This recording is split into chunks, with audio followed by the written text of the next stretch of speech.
जसं काँग्रेसने आपल्या जाहीरनाम्यामध्ये म्हटलं की बेरोजगारांना आम्ही 5,000 रुपये देऊ, ही खैरात आहे. आम्ही ही कधी करणार नाही. आम्ही बेरोजगारांना सरसकट अशा पद्धतीने कधी देणार नाही. घटनाकारांनी सांगितलेले 370 हटवलं पाहिजे, समान नागरी कायदा आणला पाहिजे, हा काय भाजपचा अजेंडा आहे का? हा देशाचा अजेंडा आहे. त्यांचे तर सगळे नॉन प्लेइंग कॅप्टन्स आहेत. NCPचे अध्यक्ष थोडीच निवडणूक लढवत आहेत. शिवसेना पक्षप्रमुख थोडीच निवडणूक लढवत आहे. आज बहुसंख्य राजकीय पक्षांमध्ये एक क्रायसिस ऑफ पर्पज आहे, उद्देशहीनता आहे. हे मी अनेक घराणेशाही पक्षांच्या बाबतीत म्हणू शकतो, ज्यांच्या बाबतीत आज स्थिती अशी आहे की त्यांचा जो पाळण्यातला नातू आहे तो 30 वर्षांनी त्या पक्षाचा अध्यक्ष होणार आहे, हे मी आज स्टॅम्प पेपरवर लिहून देऊ शकतो. अजित पवारांना घेऊन काय साधलं? राजकीय पक्ष चालवताना किंवा आघाडीचं राजकारण करताना तुम्हाला काही एंट्रन्स टेस्ट घेऊन तुम्ही या असं म्हणता येत नाही. आमच्या अंतर्गत चर्चेमध्ये कधी काही कार्यकर्ते म्हणतात सुद्धा की विकासाने काही मतं मिळत नाहीत. स्वातंत्र्याची 100री पूर्ण केलेला भारत कसा असेल? NH4, समृद्धी आणि शक्तीपीठ, महाराष्ट्राच्या हायवे संस्कृतीचं वास्तव नक्की काय आहे? आर्टिफिशियल इंटेलिजन्स माणसाचा स्पर्धक होणार का? बदलत्या काळाप्रमाणे आपलं खाणं कसं बदलतंय? महाराष्ट्राच्या विकासाचा तिढा नेमका काय आहे? अशा असंख्य प्रश्नांची उकल करणारा विविध रिपोर्टाज आणि दिग्गज लेखकांच्या लेखांनी सजलेला व्हायटल कंटेंट नेटवर्कचा फ्युचरिस्टिक दिवाळी अंक द इनसाइट. अंक घरपोच मागवण्यासाठी डिस्क्रिप्शनमध्ये दिलेल्या लिंकवर क्लिक करा. नमस्कार, मी विनायक पाचलक आणि थिंक बँकच्या विकासनामा या सिरीजमध्ये तुम्हा सगळ्यांचं पुन्हा एकदा स्वागत. महाराष्ट्राच्या विधानसभेची निवडणूक चालू आहे. यातलं राजकारण, यातलं समाजकारण, याच्याबद्दल आपण वेगवेगळ्या क्षेत्रातल्या दिग्गजांशी बोलतो आहोतच, पण या सगळ्यामध्ये या मूळ राजकारणाचा विषय हा विकास आहे आणि त्याबद्दलचा फोकस हरवू नये यासाठी आपण ही सिरीज करतोय. हे तुम्हाला माहिती आहे. यातला पहिला एपिसोड कदाचित तुम्ही बघितला असेल, त्याची पण लिंक मी डिस्क्रिप्शनमध्ये देतोय. आणि याचाच पुढचा भाग म्हणून महाराष्ट्रातले जे प्रमुख पक्ष आहेत किंवा प्रमुख युत्या आणि आघाड्या आहेत त्यांच्याकडूनही मला त्यांच्या विकासाची धारणा काय आहे हे समजून घ्यायचं आहे. आणि त्यासाठी आज माझ्याबरोबर आहेत भाजप पक्षाचे गुड गव्हर्नन्स आणि पॉलिसी रिसर्च या विभागाचे प्रमुख, आत्ता ज्यांच्यावरती जाहीरनाम्याची जबाबदारी आहे त्या व्यक्ती डॉक्टर विनय सहस्त्रबुद्धे. सर, स्वागत आहे तुमचं थिंक बँकवरती. सरांची इतरही अनेक ओळखी आहेत. Indian council of cultural relation असेल किंवा एकूणातच भाजपतल्या ज्या नेत्यांकडे इंटलेक्च्युअल चेहरा म्हणून पाहिलं जातं त्यात सहस्त्रबुद्धे सरांचं नाव अग्रक्रमानं घ्यावं लागेल. त्यांच्याकडून मला भाजपचा, महायुतीचा विकास नीती काय आहे हे समजून घ्यायचं आहे. सर, हाच पहिला प्रश्न आहे की एका बाजूला राजकारणातले टीका टिप्पणी चालू राहील, तो काही आपला आजच्या चर्चेचा विषय नाही, आणि दुसऱ्या बाजूला तुमचे जाहीरनामे येत आहेत. खरंच जाहीरनामे सिरियसली घेतले जातात का, हे आधी मला पहिल्यांदा सांग.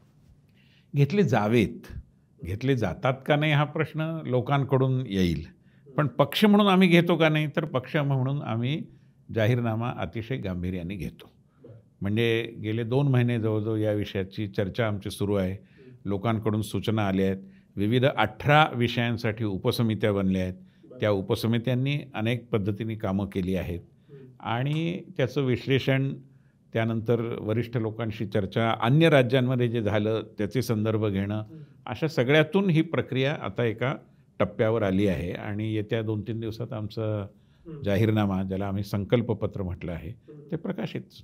सर, हे समित्या बनणं, त्यासाठी टीम काम करणं हे ठीक आहे, पण 5 वर्षामध्ये आपण हे कमिट केलं होतं आणि यानुसार जर का आमची सत्ता आली तर आम्ही धोरणं बनवू, हे मूळ पाळलं जातं का? आणि असं असेल तर 2014 ते 19चं जे 5 वर्षाचं सरकार होतं भाजप शिवसेना युतीचं, आणि आत्ता 2.5 वर्षाचं जे सरकार आहे त्याच्यामध्ये किती जाहीरनाम्यातल्या गोष्टी झाल्यात किंवा त्याच्यावर काम चालू झालं? नाही, असं आहे की सुशासन आणि विकास हे विषय कसे आहेत की हे चिरंतन विषय आहेत आणि या विषयाच्या तपशिलात जाऊन एकेका गोष्टीचा संदर्भ घेऊन आपण पुढे जात असतो.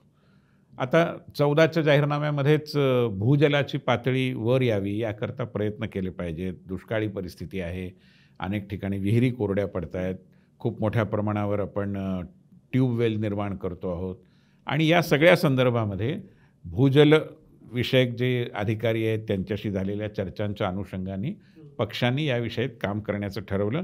नेमकं या शब्दांमध्ये जी शिवार तळे योजना आली होती त्याचा उल्लेख कदाचित झाला नसेल, पण हा विषय होता. आणि नंतर देवेंद्रजींच्या मुख्यमंत्रीपदाच्या काळामध्ये ती योजना आली आणि त्यातनं आज जर आपण बघितलं तर अन्य राज्यांच्या तुलनेमध्ये आपल्याकडचं भूजलाचं प्रमाण जे आहे ते चांगलं आहे. याचा परिणाम काय झाला की इतर राज्यांनी तर ते केलीच, पण पंतप्रधानांनी त्या योजनेमध्ये विशेष लक्ष घातलं आणि गेल्या म्हणजे आपल्याकडे स्वातंत्र्याचा अमृत महोत्सव जो साजरा झाला त्या काळामध्ये सरकारने सर्व राज्यांना असं म्हटलं की नागरिक सहभागातून अमृत सरोवरं आपण निर्माण केली पाहिजेत. बरं.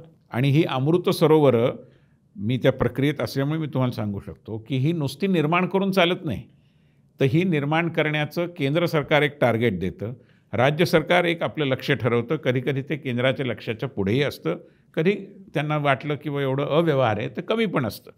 पण लक्ष्यपूर्तीचा हिशोब करताना त्या तळ्याचं चित्र वेबसाईटवर टाकावं लागतं. हा सूर्य आणि हा जयद्रथ. आणि आज देशामध्ये खूप मोठ्या प्रमाणात अमृत सरोवरं निर्माण करण्याचं काम झालं आहे. म्हणजे जे बोललं होतं ते केलंही जातं. पंतप्रधानांनी 2015मध्ये म्हटलं की आम्ही प्रत्येक सरकारी शाळेमध्ये मुलींकरता स्वतंत्र स्वच्छतागृह तयार करू.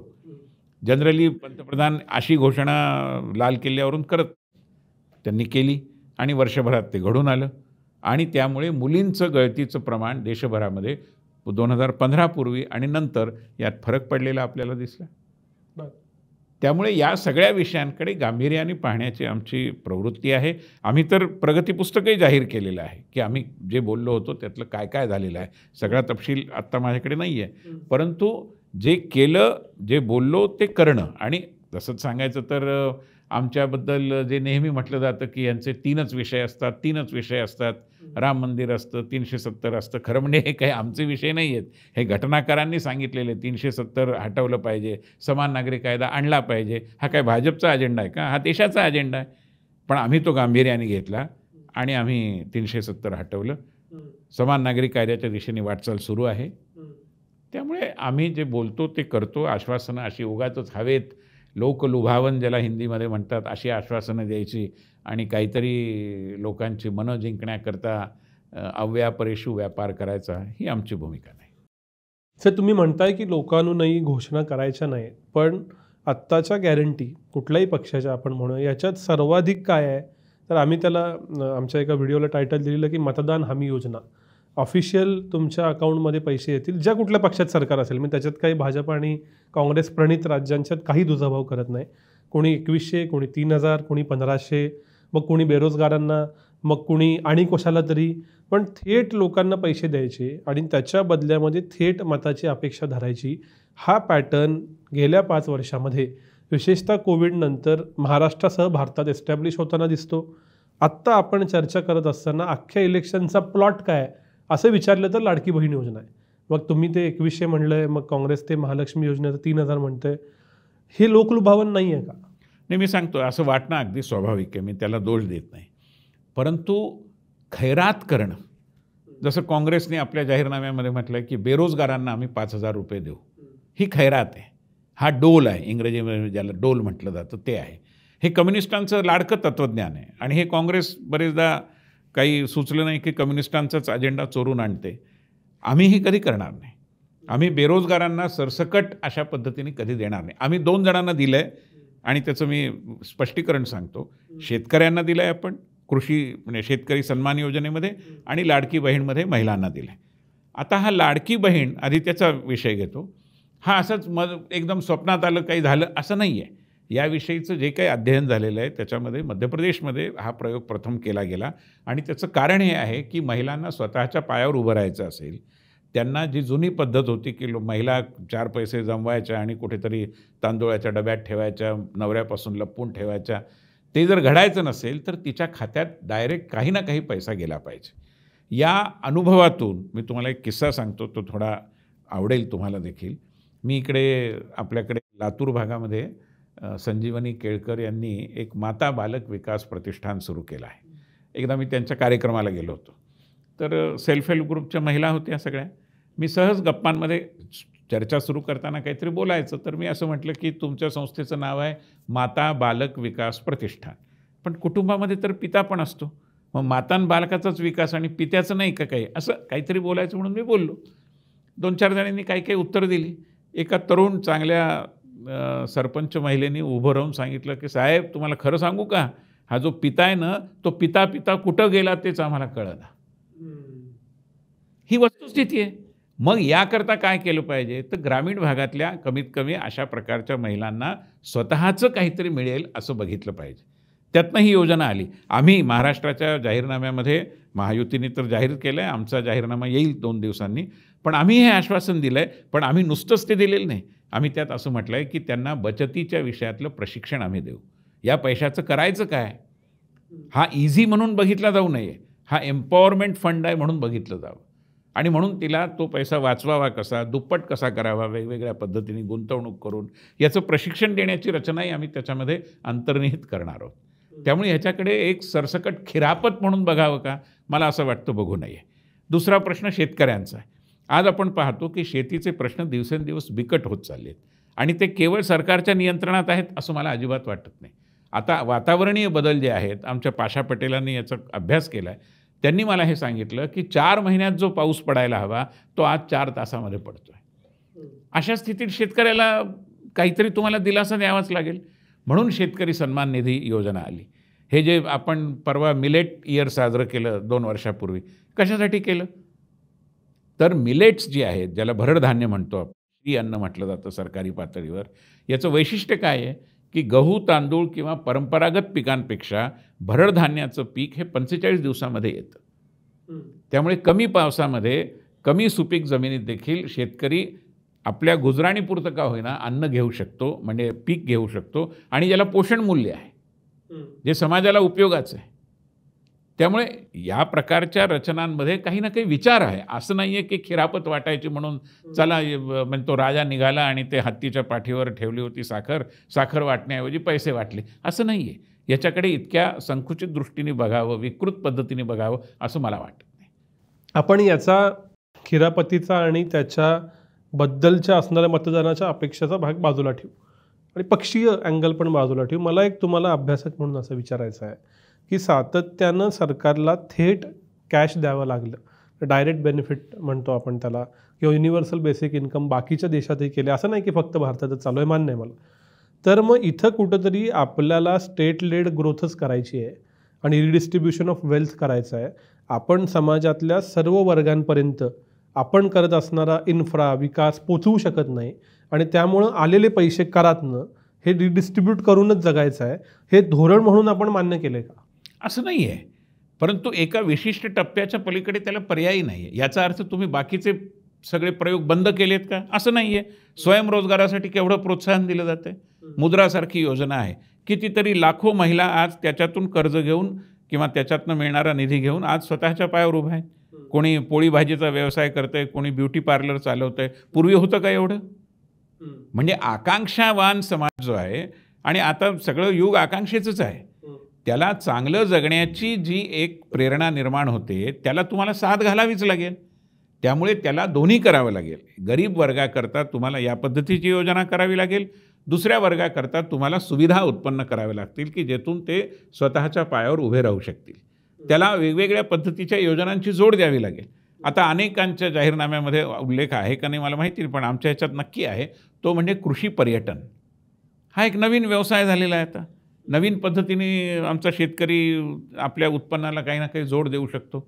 महिलांसाठी सेल्फ हेल्प ग्रुपमधनं जे काम चालतं ते त्यांच्या विकासाचा मार्ग एक प्रकारे नव्याने ओपन झालेला आहे. इथे काही सरकार अशी खिरापत वाटत नाही आहे, पण फॅसिलिटेट करते. म्हणजे एका बाजूने थेट त्याच्याकडे पैसा देणं, दुसऱ्या बाजूने त्याच्या विकासासाठी आवश्यक ती अनुकूलता निर्माण करणं.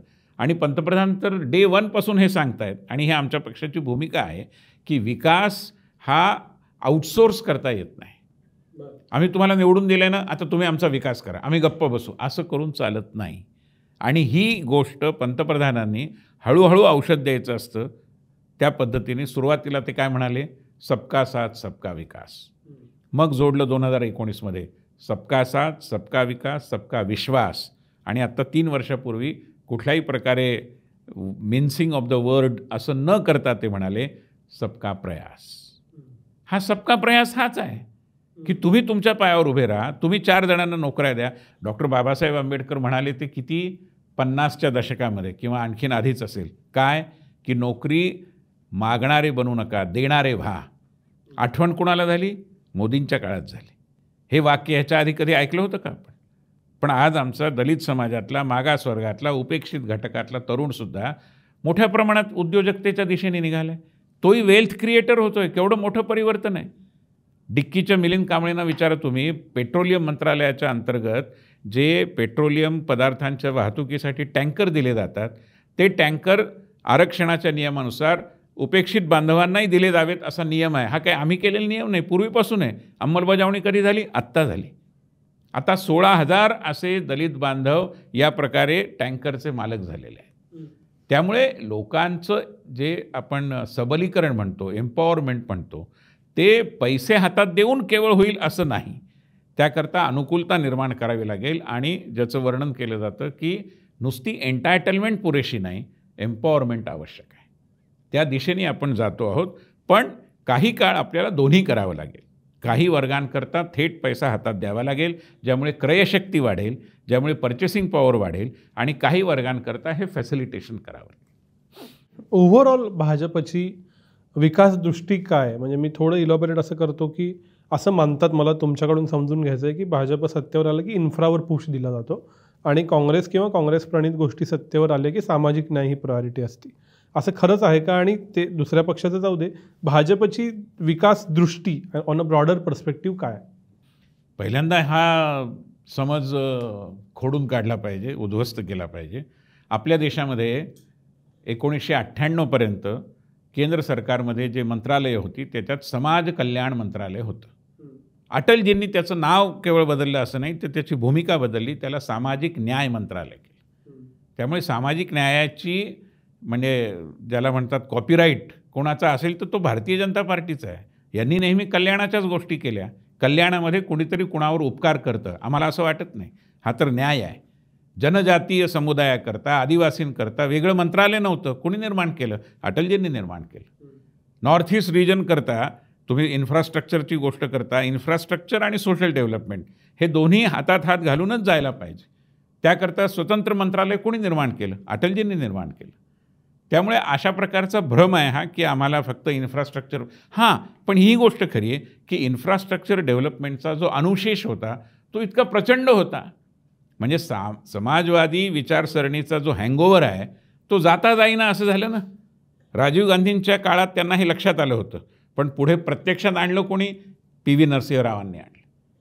आणि मग नंतर लिबरलायझेशन नंतर आपल्याकडे थोडं इन्फ्रास्ट्रक्चरकडे लक्ष घालण्याचं काम सुरू झालं. अटलजींनी त्याला विलक्षण गती दिली. आपल्याला माहिती आहे कशा प्रकारे गोल्डन क्वाड्रँगल आणि तत्सम योजना आल्या. रेल्वेचा केवढा मोठा विकास झाला त्या काळामध्ये. त्यामुळे हे का ते अशी बायनरी दृष्टी असण्याचं काही कारण नाही. दोन्ही. आणि भारतीय जनता पार्टी महिलांना आरक्षण देणारी पार्टी आहे. भारतीय जनता पार्टी स्वतंत्र जनजातीय कल्याण मंत्रालय निर्माण करणारी पार्टी आहे. भारतीय जनता पार्टी या अनुसूचित जाती जनजातीकरता सामाजिक न्यायाची भूमिका घेणारी पार्टी. त्यामुळे या प्रकारचा भ्रम अगदी चुकीचा आहे. आमच्या विकासदृष्टीमध्ये सामाजिक विकास आणि संरचनात्मक विकास हे रथाच्या 2 चाकांसारखे आहेत. दोन्हीची गती वाढली पाहिजे, तर रथ योग्य गतीने आणि योग्य मार्गावर पुढे जाईल. आम्ही एक थोडासा अभ्यास छोटासा केला आमच्या दिवाळी अंकासाठी, द इन्साईट म्हणून. तो सांगतो कारण तो तुमच्या पक्षाशी रिलेटेड आणि मला तुमचं त्याच्यावरचं मत हवं आहे. महाराष्ट्रामध्ये NH4 हा हायवे गेले 15 वर्ष, मीही मूळचा कोल्हापूरचा, याच हायवेवरनं प्रवास करत असतो. आणि मग समृद्धी आत्ता झाला आहे आणि शक्तिपीठ होऊ घातलं, होईल का नाही आत्ता या क्षणी आपल्याला माहीत नाही. तर या हायवेवरती 2009 ते 2024 या कालावधीतल्या सर्व निवडणुकांमध्ये भाजपची चढती भाजणी आहे. जरी आपण पश्चिम महाराष्ट्र भाजपचा बॅस्टन म्हणत नसलो, हायवेमुळे होणारं अर्बनायझेशन हे तुमच्यासाठी तुमच्या राजकीयदृष्ट्या पण सुगीचं आहे का? असं मला वाटत नाही. ह्याला एक काउंटर सर्व्हे आला होता. हे मला यशवंत सिन्हा ज्यावेळी आमच्या पक्षात होते त्यावेळी त्यांनी सांगितलं होतं की अटलजींनी जे रस्ते बांधले त्याच्यात तो दिल्ली कलकत्ता हा पण हायवे बांधला. आणि ते मला गमतीने म्हणाले की या हायवेच्या आजूबाजूच्या सगळ्या मतदारसंघात भाजपचा पराभव झाला. नाही, याच्यात फक्त एक आम्ही ॲड करतो, पहिल्या निवडणुकीत भाजपचा पराभव होतो. म्हणजे 2009ला भाजप सगळ्यात कमी आहे आणि 24ला सर्वोच्च पदावर आहे. तर मला म्हणायचं यातनं असं आहे की जितकं शहर वाढेल तितकं भाजप वाढतं का? माहिती नाही. म्हणजे मी असं कुठलंही सरधोपट विधान करणं त्या समुदायांवर, समाजावर अन्याय करणारं ठरेल. म्हणजे कोणाला असं मोह होऊ शकतो की अर्बनायझेशनमुळे आकांक्षा विकसित होतात, विकासाबद्दलच्या, थोडं शिक्षण अधिक सगळ्यांपर्यंत पोचतं आणि त्यामुळे सुशिक्षित झाल्यामुळे, आकांक्षा विकसित झाल्यामुळे या प्रकारच्या आपल्या आकांक्षांची प्रतिपूर्ती करणारा पक्ष कोणता? तर भारतीय जनता पार्टी. पण मला वाटतं हे फार ओव्हर सिम्प्लिफिकेशन होईल. हे सरधोपटीकरण आहे, असं काही नाही. विकास झालेला नव्हता अशा काळातसुद्धा तिकडे भंडाऱ्यामध्ये किंवा ठाणे जिल्ह्यामध्ये भारतीय जनता पार्टीला आदिवासी समाजांमध्ये चांगलं स्थान होतं. आमचे दिलवरसिंग पाडवी धुळ्याला साक्री मतदारसंघातनं नेहमी निवडून यायचे, जे पुढे मंत्री झाले. त्यामुळे असं मानण्याचं काही कारण नाही. हे फार सरधोपटीकरण होईल आणि आमचा काही फार केवळ अर्बनायझेशनवरच भर आहे असं नाही. अटलजींच्या काळामध्ये म्हणजे मूळ कल्पना APJ अब्दुल कलामांची होती, पण providing urban amenities in rural areas, पुरा नावाची योजना कुठे आली? अटलजींच्या काळात आली. आणि urban amenities in rural areas म्हणजे ग्रामीण भागाचं जीवनमान देखील अधिक ईज ऑफ लिव्हिंग ज्याचा उल्लेख केला जातो, ते सुकर होण्याकरता, सुखकर होण्याकरता शहरांसारख्या सुविधा असल्या पाहिजेत. पण सुविधा नुसत्या येत नाहीत, त्यातनं इतरही गोष्टी येतात, त्यातनं प्रॉब्लेमही होतात. त्यामुळे असं काही म्हणण्याचं कारण नाही की अर्बनायझेशन हे भारतीय जनता पार्टीला नेहमी अनुकूल ठरतं आणि ग्रामीण समाज जो आहे तो भारतीय उलटं आहे. म्हणजे माझं म्हणणं की अनेक ठिकाणी राजस्थानच्या निवडणुकीचा मी प्रभारी होतो, आम्हाला ग्रामीण भागात चांगला पाठिंबा आहे. सर, महाराष्ट्रामध्ये असं आहे का की महाराष्ट्रातल्या भाजपचा अजून ग्रामीण भागात बसायचा आहे जम? याचं थोडंसं उदाहरण असं की आत्ताचा जो निकाल दिसतो लोकसभेचा, त्याच्यात पण ग्रामीण भागात फटका दिसतो. मग त्याच्यात सोयाबीनचा प्रश्न असेल, कांद्याचा प्रश्न असेल आणि हा देशभरात दिसतो. मग शिवराजसिंग चौहान कृषी मंत्री होतात. तर अजून भाजपला ग्रामीण भागाचं आकलन महाराष्ट्रात पुरेसं व्हायचं आहे का? किंवा झालं असेल तर ते कसं कसं आहे आणि तुमची ग्रामीण भागाबद्दलची धोरणं काय? असे एका बाजूने तर असं आहे की ग्रामीण भाग म्हणजे हा एक जुना वाद आहे नेहरू आणि गांधी यांच्यामधला, आणि डॉक्टर बाबासाहेब आंबेडकरांची त्याबद्दलची कॉमेंट अगदी टेलिंग कॉमेंट म्हणतात तशी होती की ग्रामीण भागाचा फार उदो करू नका. ग्रामीण भागामध्ये त्यांनी शब्दप्रयोग वापरला की इट्स अ सेसफुल ऑफ प्रॉब्लेम्स, अशा पद्धतीचं काही एक डबकं झालं आहे वगैरे. त्यामुळे महात्मा गांधींची ग्रामोदयाची कल्पना किंवा ग्रामविकासाची कल्पना, खेड्यांकडे चला हा त्यांचा संदेश, आणि अपरिहार्यपणे वाढत असलेलं अर्बनायझेशन, यात मला असं वाटतं की संतुलनातनीच आपल्याला मार्ग काढता येईल. कारण शेती जर वाचायची असेल तर ग्रामीण भागाकडे लक्ष दिलंच पाहिजे आपल्याला. पण ग्रामीण भागाकडे लक्ष देणं म्हणजे काय? एका बाजूने शेती बळकट करणं, दुसऱ्या बाजूने जीवन स्तर तिथला चांगला राहील हे पाहणं, शिक्षण आणि अन्य सुविधा मिळतील हे पाहणं, तिथे छोटे मोठे कृषी आधारित म्हणा किंवा अन्य काही छोटे उद्योग निर्माण होतील, स्टार्टअपनाही ग्रामीण भागात राहून काही ना काही संधी मिळतील हे पाहणं, हे सगळं गरजेचं आहे. आणि त्यामुळे अटलजींच्याच सरकारच्या काळात अजूनही जाऊन बघण्याजोगी एक इन्स्टिट्यूट वर्ध्याला उभी राहिली, Mahatma Gandhi rural industrialisation institute, गिरी असं त्याचं नाव आहे. तिथे ग्रामीण तंत्रज्ञानाचा जास्त करून वापर करून कसं पुढे जाता येईल हे पाहतो. आमच्या जाहीरनाम्याच्या चर्चेमध्ये मुद्दा आला आहे. जाहीरनामा जाहीर झाला नसल्यामुळे तो जाहीरनाम्यात आला आहे असा दावा मी नाही करू शकत. परंतु एक मुद्दा जो आला, जो साधारणपणे सर्वमान्य आहे, तो म्हणजे या कारागिरांकरता देखील एक कारागीर विद्यापीठ असलं पाहिजे. आज सगळा कारागीर वर्ग, पूर्वीचे आपले लोहार असतील, सुतार असतील, गवंडी काम करणारे असतील, कुंभार काम करणारे असतील, या सगळ्यांनी जी कौशल्य आत्मसात केली आहेत ती कुठून केली आहेत? बऱ्याच जणांनी ती घराच्या चार भिंतींच्या आडच केलेली आहे. हे कोणी कधी शाळेत गेलेत असं नाही आहे. अहो, साधं गाईचं म्हशीचं दूध काढणं ही देखील एक कला आहे, पण त्याला रेकग्नाईज केलं जातं का? केलं जात नाही. आम्ही असं त्याच्यात सुचवलं आहे, म्हणजे त्याचं कारण ती जी समिती झाली होती ही देवेंद्र फडणवीसांच्या पहिल्या मुख्यमंत्रीपदाच्या काळामध्ये आमचे सुधीर भाऊ मुनगंटीवार अर्थमंत्री होते, त्यांच्या पुढाकाराने ती झाली आणि मीच त्या समितीचा अध्यक्ष होतो आणि कारिगर विद्यापीठाचं सगळं प्रारूप तयार केलेलं आहे. त्यात आमचं हे म्हणणं आहे की असा जो मधमाशी पालनातला असेल, छोटं मोठं कुंभार काम करणारा असेल, असा जो कारागीर आहे हा कारागीरच आहे, कारण या कला त्याच्या वैशिष्ट्यपूर्ण कला आहेत. याला त्याच्या कलांची छोटीशी परीक्षा घेऊन वर्गात न बसवता त्याला सर्टिफिकेट किंवा डिप्लोमा दिला पाहिजे. त्यांनी काय होईल? त्यांनी त्याची मोबिलिटी वाढेल. तो उद्या त्याला कारण घरं लहान असतात, अनेकदा आपल्याला आपलं घर, आपलं गाव सोडून जावं लागतं. तो सोडून जाताना तो घेऊन काय जाणार? मला चांगलं दूध काढता येतं असं सांगून नाही होत. मग त्याच्याकडे काहीतरी त्याच्या कौशल्याचं प्रमाणीकरण असलं पाहिजे. आज ते करण्याचा प्रयत्न आम्ही करतो आहोत आणि त्या कारिगर विद्यापीठाची चर्चा आमच्या बैठकीत झालेली आहे. आमची दृष्टी ही आहे, की ग्रामीण भागातला शेतकरी, ग्रामीण भागातल्या महिला यांना संपन्नतेच्या वाटेवर आणण्याकरता त्यांच्या व्यवसायाच्या अनुषंगानेच, परंतु आधुनिक सगळ्या, जसं आता हे पॅक्स हे जे निघालं आहे, की ॲग्रिकल्चरमधल्या सहकारी संस्था निर्माण कराव्यात. आपण सिन्नरला पाहतो की कशा पद्धतीने काम झालेलं आहे, चांगलं काम झालेलं आहे.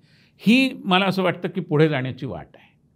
आपल्याला याच सगळ्या शेतकऱ्यांना, विशेषतः तरुण आणि प्रयोगशील शेतकऱ्यांना अधिक मदत उपलब्ध करून, मार्गदर्शन उपलब्ध करून, ज्याला इंग्रजीत हँडहोल्डिंग करतात तसं करून आपल्याला त्यांच्या संपन्नतेच्या प्रयत्नांना अधिक गती द्यावी लागेल. आणि ग्रामीण भाग आणि गरिबी असं जे समीकरण झालेलं आहे ते समीकरण आपल्याला समाप्त करावं लागेल. आपण ग्रामीण भागाबद्दल बोललो, पण थिंक बँकचा प्रायमरी ऑडियन्स शहरी आहे आणि शहरांचे प्रश्न फार वेगळे आहेत. आपण आता पुण्यात बसलो आहे, पुण्यात सातत्यानं फ्लॅश फ्लड येतात. ट्रॅफिक हा कुठलाही सर्वे पुण्यात रँडम करा तर सर्वात महत्त्वाचा प्रश्न येईल. अगदी भटकी कुत्री ह्याच्याबद्दलचेही प्रश्न सर्वेतनं येतात वेगवेगळ्या, की जे म्हणजे ह्युमन ॲनिमल कॉन्फ्लिक्टमधला अगदी अर्बनमधला रोज दिसणारा मुद्दा. तर शहरी भागांबद्दलची तुमची आत्ताची महाराष्ट्र म्हणून काय विकास नीती? तसं शहरांमध्ये काय आणि ग्रामीण भागामध्ये काय, ईज ऑफ लिव्हिंग हे जे आहे, आणि लिव्हिंग म्हणजे LIVING, लिव्हिंग नव्हे, तर हे तर धोरण आहेच आणि याच्या संबंधात जे जे आवश्यक आहे ते सगळं आपण करतो आहोत. अनेकदा या चांगल्या चांगल्या गोष्टी लोकांपर्यंत पोचत नाहीत, परंतु हे जे आपलं तंत्रज्ञान आहे, म्हणजे विशेषतः रस्ते बांधणीचं आणि गृहबांधणीचं, ह्याच्यामध्ये जे नवीन नवीन प्रयोग व्हायला हवेत त्या दृष्टीने एक लाईट हाऊस नावाची योजना केंद्र सरकारने आखली आहे. आणि माझ्या समजुतीने धनबाद आहे बिहारमध्ये, इंदौर आहे, या ठिकाणी अशा तंत्रज्ञानाचे डेमॉन्स्ट्रेशन उपलब्ध करण्याचे आणि थोडंफार प्रशिक्षण देण्याचे असे प्रकल्प उभे राहिले आहेत. हे कशासाठी? तर आपल्याला समजा कॉन्क्रिटीकरण आहे. आता एका बाजूनी रस्त्यांची जी अवस्था आहे ती पाहता कॉन्क्रिटीकरण आवश्यक आहे असं वाटू शकतं, ते निखालच चूक आहे असं मी म्हणणार नाही. पण दुसऱ्या बाजूनी त्यामुळे पाणी जमिनीमध्ये जात नाही, याही समस्येला आपल्याला तोंड द्यावं लागतं, हेही खरं आहे. त्यामुळे एकूण urban planning, urban administration, urban governance हे प्रश्न बिकटच होत चाललेले आहेत, यात काही शंका नाही. कारण आपल्या संविधानाच्या चौकटीत आपण विचार करतो त्यावेळी स्थलांतरण रोखता येण्याजोगी कोणतीही स्थिती नाही. आज राज ठाकरे नेहमी म्हणत आलेत गेली अनेक वर्ष की मुंबईतलं लोंढे रोखा. कसे रोखणार तुम्ही? त्यामुळे ते रोखू शकत नाहीत. मग त्यांना पचवण्याकरता, त्यांना त्या प्रवाहामध्ये आत्मसात करण्याकरता आपल्याला सोयीसुविधाच कराव्या लागतात, दुसरं काहीच करता येणं शक्य नाही.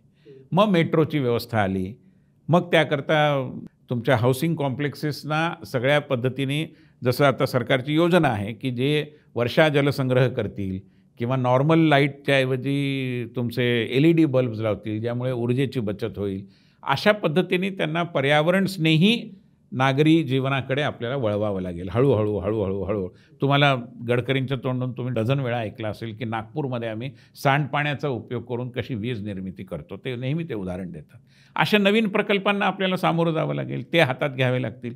असं केलं तरच उपलब्ध संसाधनं, हा जो एक प्रकारे लोकसंख्येचा फुगोटा निर्माण होतो आहे, जो आपल्याला रोखणं शक्य नाही, तो फुगोटा आणि नागरी जीवनामध्ये आवश्यक असलेल्या सगळ्या गोष्टी, म्हणजे रस्ते असतील, फेरीवाले मुक्त अशा प्रकारचा. आता फेरीवाले हा एक मोठा प्रश्न आहे, पुण्यातही आहे, मुंबईतही आहे, ठाण्यातही, कुठलंही शहर घ्या.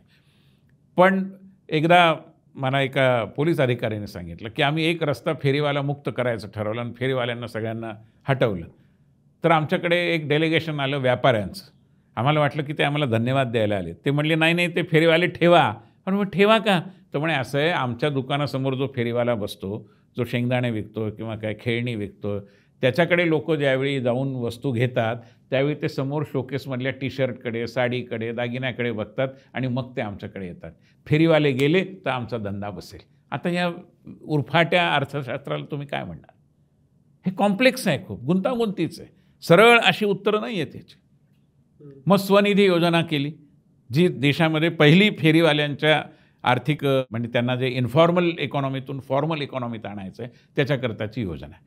त्यामुळे काय झालं, कमीत कमी फेरीवाले किती आहेत हे तर कळलं, त्यांचं रजिस्ट्रेशन तर झालं, काही ठिकाणी त्यांना कार्ड दिली गेली आहेत. त्यामुळे आपल्याला प्रयोग करत करतच या आव्हानांचा सामना करावा लागेल, कारण संविधानाच्या चौकटीत ही सगळी रचना बसवायची असेल तर आपल्याला स्थलांतरण रोखता येणार नाही. ते रोखता न येण्यामुळे अर्बनायझेशन, नागरीकरणाची प्रक्रिया आहे, तिला कुठल्याही प्रकारे आपण बांधबंदिस्त करू शकत नाही. आणि त्यामुळे वाढत्या शहरांचे वाढते प्रश्न जे आहेत, आता तुम्ही हायवेचं उदाहरण घ्या. आपण पुण्यातली गर्दी खूप वाढली म्हणून मग तो आपण हायवे तयार केला आणि मुंबईहून तुम्ही थेट पुण्यात न शिरता साताऱ्यात जाऊ शकाल असं वातावरण निर्माण झालं. आज काय झालं, हायवेच्या दोन्ही बाजूला इमारती एवढ्या उभ्या राहिल्या की मला आश्चर्य वाटणार नाही की पुण्यात एक तिसरा आणखीन हायवे त्याच्या पण ते तिसरा झाला की चौथा पण येईल. मग कोणीतरी आमच्या चर्चेमध्ये सुचवलं की हायवेच्या बाजूच्या 5-5 किलोमीटर शेतजमिनी जे आहेत त्याचं विनाशेती करणं ही प्रक्रिया थांबवली पाहिजे. त्यावर उत्तर आलं की असं तुम्ही थांबवूनच बघा, लोक जमिनीच देणार नाहीत. लोक जमिनी का देतात तुम्हाला, जमीन अधिग्रहण तर करावंच लागतं ना. त्या या भूमिकेतून देतात की तुम्ही रस्ता बांधलात की आजूबाजूच्या जमिनींना भाव येईल. तुम्ही जर तिथे विनाशेतीकरणाची प्रक्रिया आहे ती करू दिली नाहीत तर जमिनीच मिळणार नाहीत. मग काय करणार. त्यामुळे एक प्रश्न सोडवायला जावा तर दुसरा निर्माण होतो. ही अपरिहार्यपणे आलेली परिस्थिती आहे. ती काही एक्स सरकारमुळे किंवा एका पक्षाच्या धोरणांमुळे निर्माण झाली असं नाही आहे. ही आहे, we have to deal with it. मला याच्यातनं 2-3 प्रश्न सुचलेत, पण खूप टँजंट प्रश्न पहिल्यांदा विचारतो. ही प्रोसेस कॉम्प्लेक्स आहे, हे तुम्हाला मान्य आहे, मलाही मान्य आहे आणि बहुतांश लोकांना मान्य आहे. राजकारणी हे अत्यंत हुशार असतात, याच्याबद्दल माझ्या मनात अजिबात शंका नाही. त्यांना जमिनीचं प्रचंड नॉलेज असतं आणि ते ज्या पद्धतीनं गोष्टी हँडल करतात, येणारं शहाणपण हे रिस्पेक्टेबल आहे सर्वच बाबतीत. पण मला असा प्रश्न पडतो की हे एक कल्टिवेट झालेलं शहाणपण आणि जाणीव एका बाजूला आणि दुसऱ्या बाजूला पॉलिसीज, मग त्याच्यामध्ये तुमचे अगदी लिगल ड्राफ्टिंग असेल, वेगवेगळी संसदीय आयुधं असतील, तुम्ही राज्यसभेमध्ये होता त्याचा वापर करणं असेल आणि मग long term complex policy change, इकडचं आलेलं प्रॅक्टिकल शहाणपण आणि इकडचं आलेलं असलेले पॉलिसीचे प्रश्न, ह्याच्यात खरंच एखाद्या लोकप्रतिनिधीला, MP असेल, MLA असेल, अगदी जिल्हा परिषद सदस्य असेल, खरंच हे सगळं समजून घ्यायला वेळ आणि मग त्याच्यात इन्फ्लुएन्स करायची ताकद, क्षमता उरती का? पुन्हा एकदा सरधोपटपणे ती उरतेच असं मी काही म्हणणार नाही, पण ती ठेवावी लागते ना. शेवटी तुम्ही ज्यावेळी सत्तास्थानावर असता, मी माझ्या लिमिटेड मर्यादित अनुभवाच्या क्षेत्रातलं एक उदाहरण सांगतो. आम्ही भारतीय सांस्कृतिक संबंध परिषदेच्या माध्यमातून कलाकारांना परदेशात पाठवतो. ते कोण आहेत कलाकार? मुख्यतः संगीत आणि नृत्य या क्षेत्रातले आहेत. आता मला ही नवीन माहिती होती, ज्यावेळी मला महाराष्ट्रातले काही सतार निर्माण करणारे उत्पादक जे आहेत, आपले आर्टिझान्स आहेत, बरेचसे मिरजेतले आहेत, ते येऊन भेटले आणि त्यांनी त्यांच्या काही समस्या मांडल्या.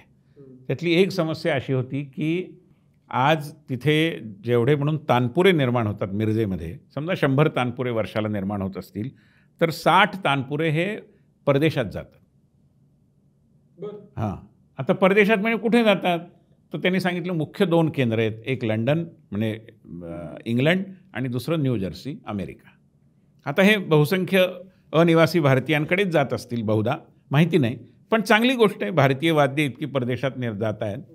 तर त्यांनी सांगितलं की एक आमचा प्रॉब्लेम असा आहे की आम्ही पाठवतो तो खरी, पोस्टाने पाठवतो, परंतु तिथे जर काही दुरुस्तीचा विषय आला, एखादी तार तुटली किंवा ते जे खुंट्या असतात त्या काही इकडे ॲडजस्ट करताना काही गडबड झाली तर, किंवा तिथलं हवामानही वेगळं आहे, त्याचा काही परिणाम झाला तर त्यांना दुरुस्ती मिळत नाही. मग आम्ही काय करतो, आम्ही व्हिडिओवरून त्यांना थोडंसं इन्स्ट्रक्ट करतो आणि त्यातनं काही गोष्टी मार्गी लागतात. पण अल्ताफ मुल्ला म्हणून तिथला एक खूप चांगला सतार निर्माता आहे, त्याचे वडील युसुफ मुल्ला यांचे तानपुरे पंडित भीमसेन जोशी वापरायचे आणि ते त्यांच्या घरी जाऊन ते निवडायचे आणि खरेदी करून आणायचे. तर या अल्ताफने मला सांगितलं की तुम्ही आत्तापर्यंत कलाकारांना पाठवता परदेशात, गाणाऱ्या लोकांना, कधीतरी कारागिरांनाही पाठवा ना. आम्ही तिथे कॅम्प लावू तानपुरे दुरुस्तीचे, प्रशिक्षणाचे.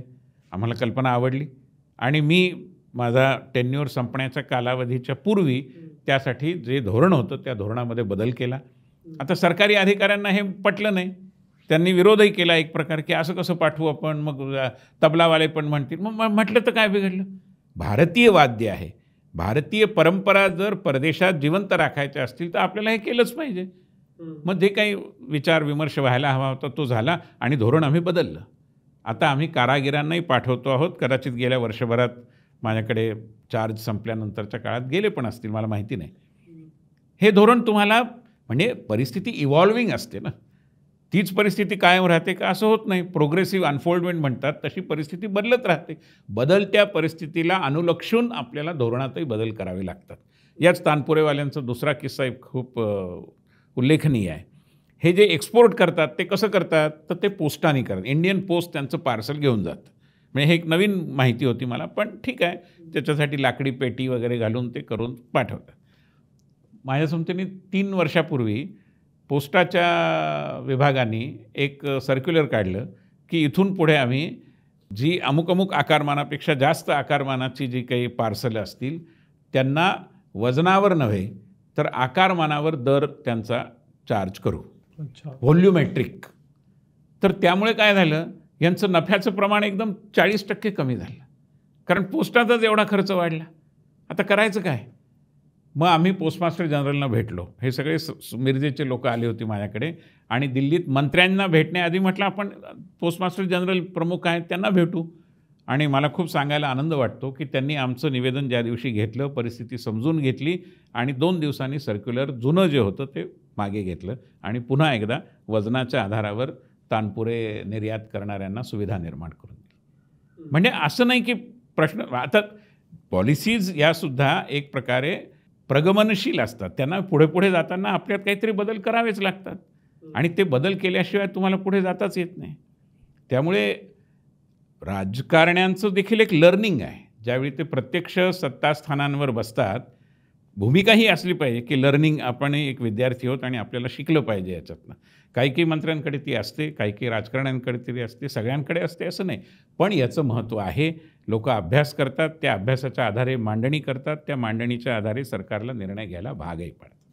अमेरिकेमध्ये MP's ऑफिस असतं, म्हणजे लोकप्रतिनिधींची ऑफिसेस असतात आणि जिथं या सगळ्याचे subject matter expert, policy expert पेरोलवरती असून हे काम त्यांना करून देतात. अशी काही रचना महाराष्ट्रात, देशात आहे का? भाजप या पक्षानं अशी काही रचना केलेली आहे का?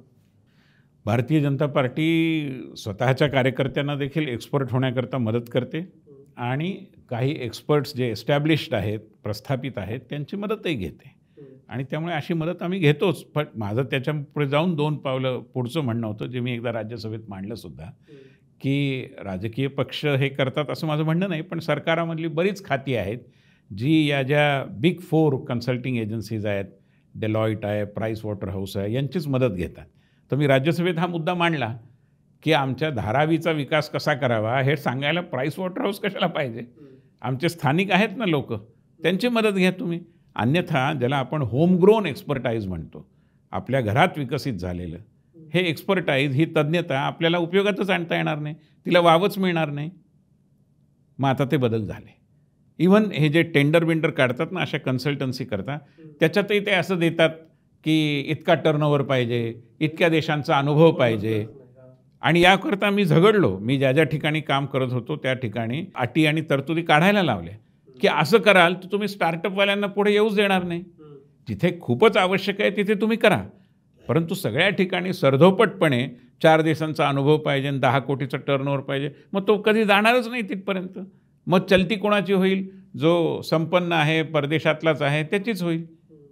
त्यामुळे आम्ही एक्सपर्ट्सची मदत घेतो आणि नवीन एक्सपर्ट्स तयार व्हावेत याकरता देखील आमच्या मकदुरानुसार, आमच्या पद्धतीनुसार प्रयत्न. सर, बऱ्याचशा वेळेला असं होतं की पॉलिटिक्स आणि पॉलिसी किंवा पॉलिटिक्स आणि इकॉनॉमिक्स एकमेकांना पूरक नसतं. उदाहरणार्थ एखादी गोष्ट करणं इकॉनॉमिकली व्हायबल आहे, प्रगतीचं आहे हे माहीत असतं, पण त्याचं पॉलिटिक्स, उदाहरणार्थ तिथल्या लाभार्थींची मतं, तिथल्या अफेक्ट होणाऱ्या लोकांची मतं आणि त्यानं त्या व्यक्तीच्या इलेक्टोरल मेरिटवर होणारा परिणाम, याचं गुणोत्तर काही जमत नाही. तर ह्या प्रॉब्लेमला कशी फेस करता तुम्ही लोक?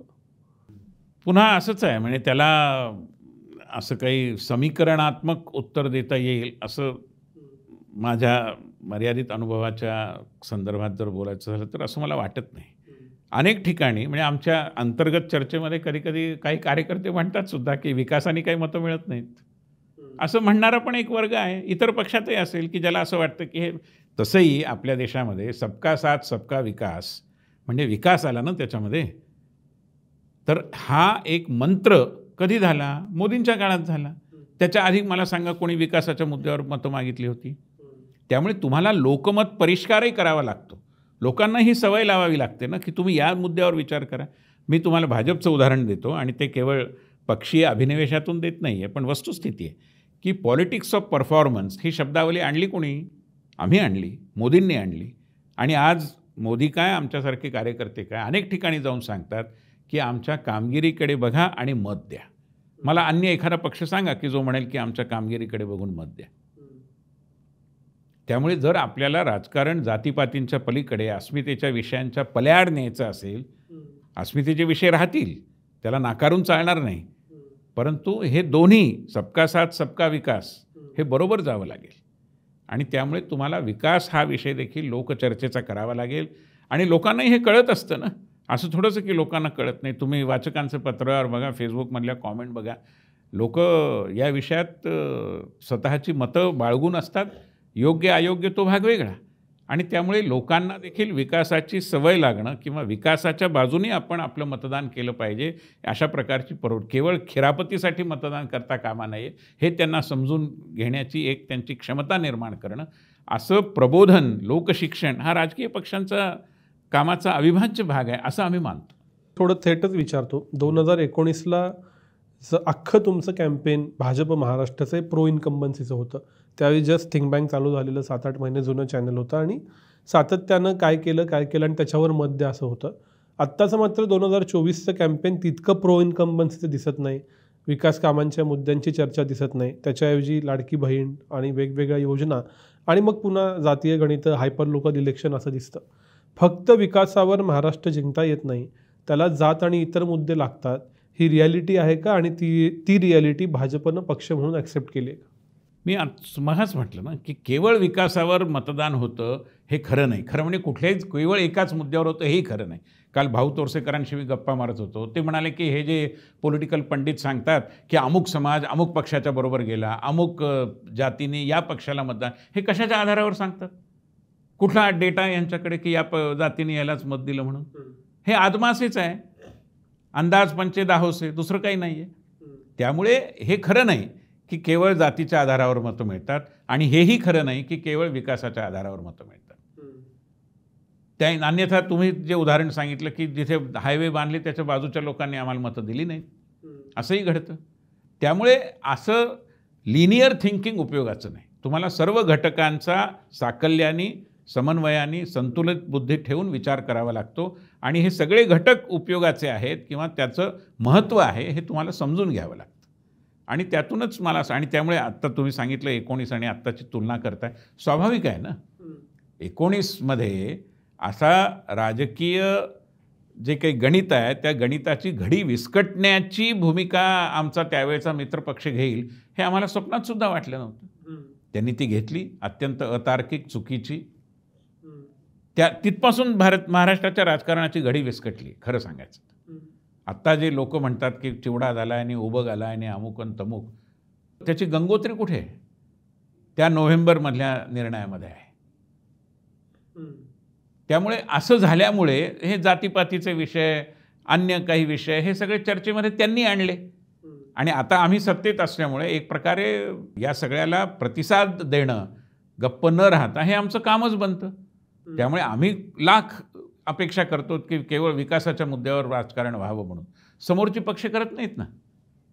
आणि मी म्हणून सुरुवातीलाच म्हटलं की त्यांचा कोणता पक्ष ते सांगतात का की आमच्या 2.5 वर्षाची आठवण ठेवा आणि काम करा? एकाची हिंमत आहे सांगण्याची? आणि त्यांचे तर सगळे नॉन प्लेइंग कॅप्टन्स आहेत. NCPचे अध्यक्ष थोडीच निवडणूक लढवत आहेत, शिवसेना पक्षप्रमुख थोडीच निवडणूक लढवत आहेत. आमच्याकडे सगळेजण प्लेइंग कॅप्टन्स आहेत. तुम्ही काढलाच आहे राजकारणाचा मुद्दा म्हणून थोडं राजकारणावर येतो आणि मग शेवटचा प्रश्न पुन्हा पॉलिसीचा घेतो. हे जे सगळं राजकारण चालू आहे याच्याबद्दल मनापासून नकोसं वाटणारा एक मोठा वर्ग महाराष्ट्रात आहे. असं वाटतं की तो कमी आहे, पण मला असं वाटतं की तो सायलेंट मेजॉरिटी म्हणून जास्त आहे. पण त्यांना मतदान तर करावं लागणार आहे. 2चे 4, 4चे 6 पक्ष झाले. आता तर 8-9 वेगवेगळ्या छोट्या-मोठ्या आघाड्या मिळून.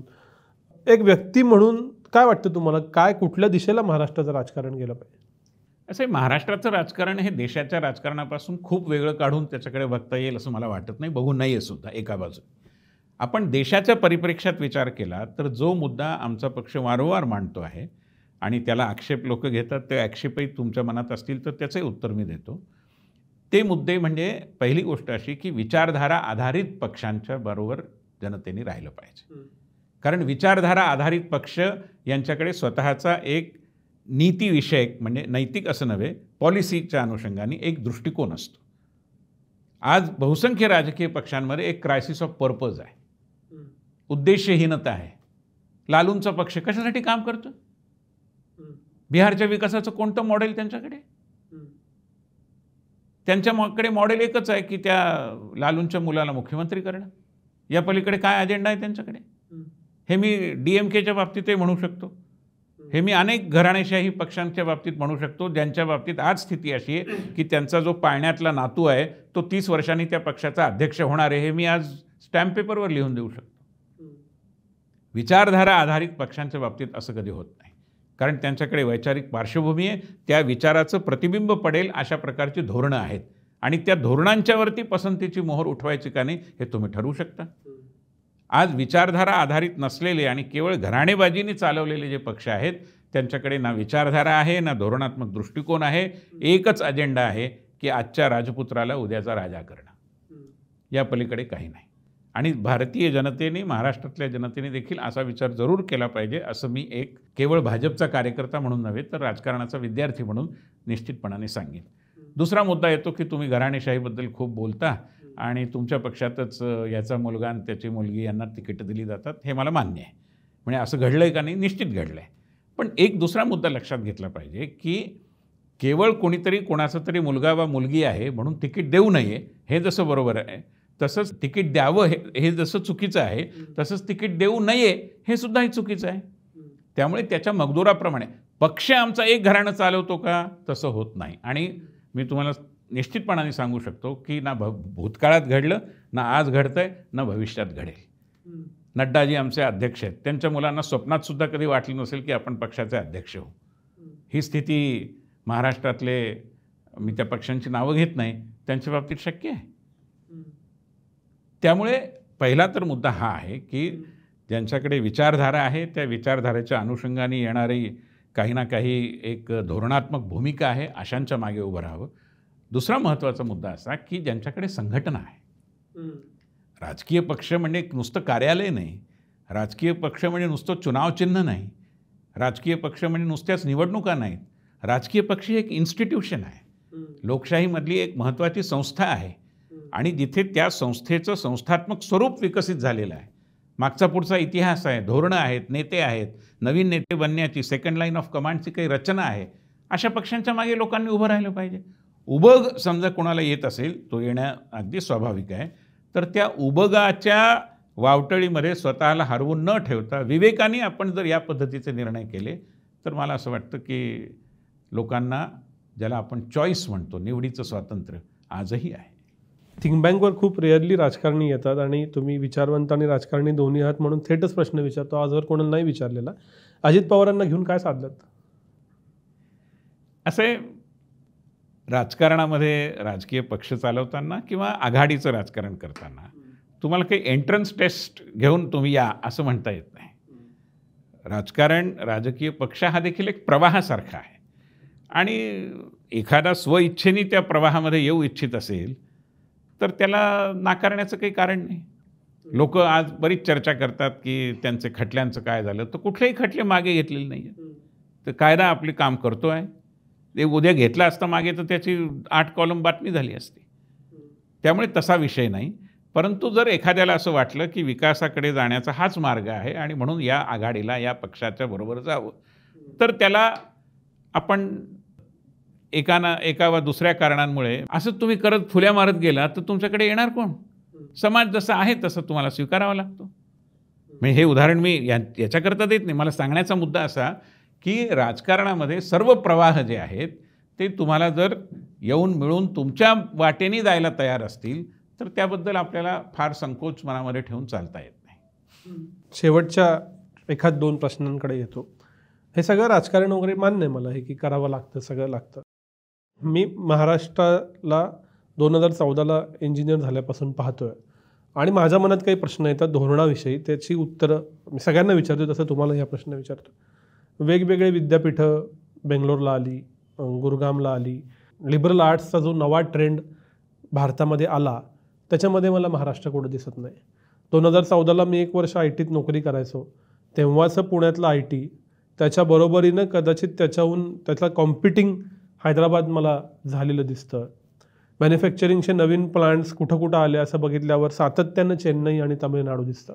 ओला असेल, फॉक्सकॉन असेल आणि काहीतरी असेल. महाराष्ट्रात काय घडलं आणि काय घडवायचं आहे मग आता? सगळा तपशील आत्ता माझ्याकडे नाही, पण वेदांत फॉक्सकॉन जे गेलं ते काय आमच्या काळात गेलं नाही, ते उद्धव ठाकरे मुख्यमंत्री असताना गेलं आहे. आणि हा जो गहजब माजवला जातो की सगळं गुजरातला गेलं, हाही खरा नाही. वस्तुस्थिती जर आपण बघितली तर अनेक प्रकल्प महाराष्ट्रामध्ये आकार घेत आहेत. त्यामुळे उद्योगस्नेही असं वातावरण टिकवण्यामध्ये आपण निश्चितपणाने यशस्वी ठरलो आहोत.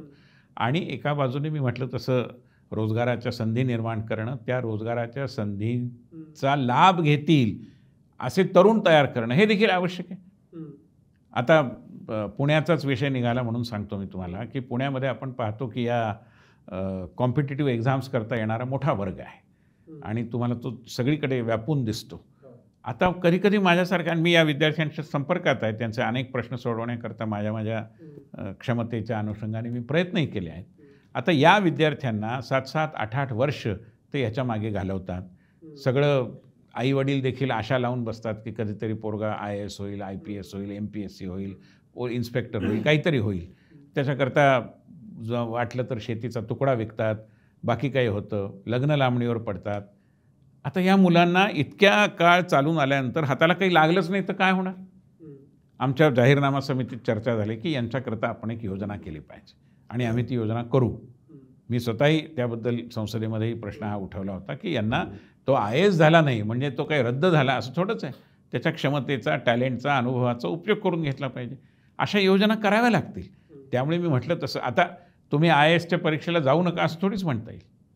जावंच लागेल. जसं शेतकऱ्यांनी काय पिकवावं यावर आपलं नियंत्रण नाही, तसं मुलांनी कोणता अभ्यासक्रम घ्यावा हेही सरकार नाही ठरवू शकत. पण त्याचबरोबर त्या अभ्यासक्रमाचा आणि रोजगाराचा काहीतरी संबंध असला पाहिजे. आता ही जी अप्रेंटिसशिप स्कीम आली आहे, मोदी सरकारने खूप महत्त्वाकांक्षी योजना केली, त्यातनं असा संबंध जोडला जाईल आणि त्यामुळे उद्योगांना, ज्याला आपण नीड बेस्ड आणि टेलर मेड असं म्हटलं जातं इंग्रजीत, तशा प्रकारचे तिथल्या रोजगार संधींचा लाभ घेऊ शकणारे असे हात मिळतील आणि हेच व्हायला हवं आहे असं मला वाटतं. शेवटच्या प्रश्नाआधीचा पेनल्टिमेट प्रश्न, शेवटचा छोटासाच प्रश्न आहे. तुम्ही गुड गव्हर्नन्स या विभागाचे गेले कित्येक वर्ष प्रमुख आहात. गुड गव्हर्नन्स म्हणजे नक्की काय? चांगला प्रश्न आहे, पण गुड गव्हर्नन्सचं खरं मला जाणवलेलं उत्तर आहे ते म्हणजे mastering the art of implementation. कारण धोरणं हे कधीच तसाच विचार केला तर सामान्यपणे म्हणजे धोरणांमध्ये कालोघात काही बदल करावे लागतात ते बरोबर आहे, पण त्या काळामध्ये ती धोरणं समाजाच्या हितासाठीच सरकार आखतं. एकदम समाजहित विरोधी कसे आखतील? सामान्यतः नाही होत, पण ती धोरणं अंमलात येत नाहीत. आणि मोदी सरकारचं जर काही वैशिष्ट्य असेल तर त्यांनी ही अंमलबजावणीची जी कला आहे, तुम्ही विज्ञान म्हणा वाटलं तर, त्याच्यामधली तज्ज्ञता ही संपादन केली आहे. आणि ते होणं त्याकरता काय लागतं? पारदर्शिता लागते. त्याकरता काय लागतं? उत्तरदायित्व म्हणजे अकाउंटेबिलिटी लागते. ह्या सगळ्या गोष्टी जर जागच्या जागी असतील तर गोष्टी अंमलात येतात.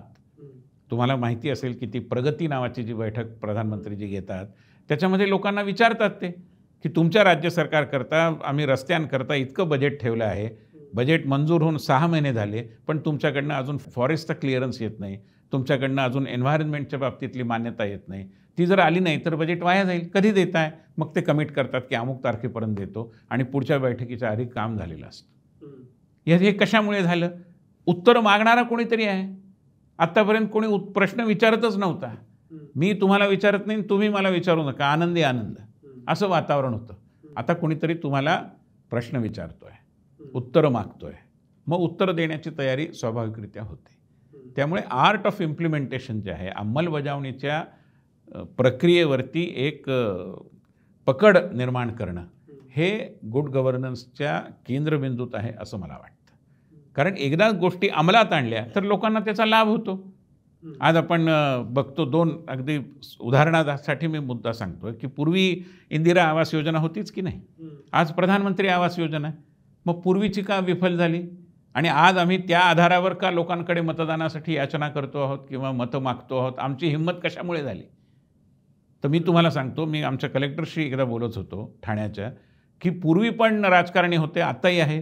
पूर्वीचे तुम्हाला म्हणत असतील की माझ्या 2 नातेवाईकांना त्या यादीत घाल, माझ्या समाजाच्या लोकांना घाल, माझ्या पक्षाच्या लोकांना घाल, आणि आताही म्हणत असतील. पण आता तुम्ही तसं करत नाही, पूर्वी करत होतात. आता का असं होतं? तर म्हणले आता परिस्थिती अशी आहे की सरकारचा जो काही बघण्याचा दृष्टिकोन आहे तो बाप दाखव नाही तर श्राद्ध कर असा आहे. त्यामुळे जातीचं सर्टिफिकेट, आधार कार्ड, समजा घराच्या प्लिंथपर्यंत काम आलं त्याचा फोटो अपलोड करा, सगळ्या गोष्टींचं सत्यापन ज्याला म्हणतो ऑथेंटिफिकेशन, ते झाल्याशिवाय पैसे मिळत नाहीत. त्यामुळे तुम्हाला आता भ्रष्टाचाराच्या ज्या वाटा होत्या त्या बुजवून टाकल्या गेल्या. त्यामुळे जो रेशनचं उदाहरण घ्या, पूर्वी रेशन दुकान चालवणं हा खूप आकर्षक व्यवसाय होता. का? कारण खुद्द रेशन ज्यांना द्यायचं त्यांच्याऐवजी त्याची काळ्या बाजारात विक्री व्हायची. आता होत नाही. का? कारण तुम्ही जर पिवळं कार्ड, गुलाबी कार्ड, जे काय कार्ड असेल ते घेऊन गेलात तर तुम्हाला तुमचा तो आयरिसच्या किंवा बोटांच्या ठसाच्या आधारावर तुम्हीच आहात हे सिद्ध केल्यानंतरच रेशन मिळतं. हे काय रॉकेट सायन्स थोडीच आहे. पण हे आम्ही करू शकलो कारण राजकीय इच्छाशक्ती आहे, कारण गोष्टी अंमलात आणण्याबद्दलचा आग्रह आहे. उत्तरदायित्व नावाची जी विषयवस्तू आहे तो रुजला पाहिजे ब्युरोक्रेसीच्या मनामध्ये, याची खुणगाठ आहे आणि त्यामुळे हे घडलं. शेवटचा प्रश्न, कारण आपण महाराष्ट्राच्या निवडणुकीच्या अनुषंगानं बोलतोय. तुम्ही महाराष्ट्रात प्रवास केलेला आहे, काम केलेलं आहे, संस्थात्मक काम केलेलं आहे, खासदार राहिलेला आहात, आत्ता जाहीरनाम्यासारख्या मोठ्या समितीचे प्रमुख आहात. तुमच्या मते पुढच्या 5 ते 6 वर्षात, चला आपण 2030 पकडू, काय महाराष्ट्राची ओळख असायला हवी? असं की महाराष्ट्राची ओळख ही सामाजिक ऐक्य अबाधित राखणारं, जातीजातींमध्ये वैमनस्य निर्माण होणाऱ्या शक्तींना पराभूत करणारं आणि विकासाच्या दिशेने समाजातल्या सर्व घटकांना आणि सर्व प्रादेशिक जे काही आपल्याकडे विदर्भ, मराठवाडा वगैरे विषय आहेत त्यांनाही घेऊन जाणारं असं राज्य ही ओळख झाली पाहिजे. उद्योगस्नेही आपण आहोतच, पण उद्योगस्नेही म्हणजे केवळ ठाणे, नाशिक, मुंबई, पुणे एवढं उद्योगस्नेही होऊन चालणार नाही. परभणी, हिंगोली, नांदेड इथेही नवीन उद्योग निर्माण झाले पाहिजेत. त्याकरताची अनुकूलता ज्या राज्यामध्ये आहे असं राज्य, इथल्या नैसर्गिक साधनसंपत्तीचा, पाण्याचा, खनिजांचा व्यवस्थित उपयोग करेल अशा प्रकारचं राज्य, आणि केवळ देशातल्या नव्हे तर परदेशातल्याही लोकांना पर्यटनासाठी जिथे यावंसं वाटेल अशा प्रकारच्या सुविधा असलेलं राज्य, अशी एक महाराष्ट्राची आपल्या संस्कृतीशी आपली जी भाषिक ओळख आहे, मराठी ज्या भाषेला आता अभिजात भाषेचा दर्जा मिळाला आहे, याच्या कशाशीही तडजोड न करता असं पुढे जाणारं राज्य, अशी आपली प्रतिमा झाली पाहिजे. विनय सर, तुमचे खूप खूप आभार. तुम्ही खूप सविस्तर वेळ दिलात या सगळ्या धामधुमीमध्ये आणि थोड्याशा राजकीय, थोड्याशा पॉलिसी अशा सगळ्या प्रश्नांना उत्तरं दिलीत. परत वेगवेगळ्या विषयांवर बोलायला आवडेल, पण आज इथंच थांबूया. धन्यवाद. नमस्कार. तुम्हालाही धन्यवाद.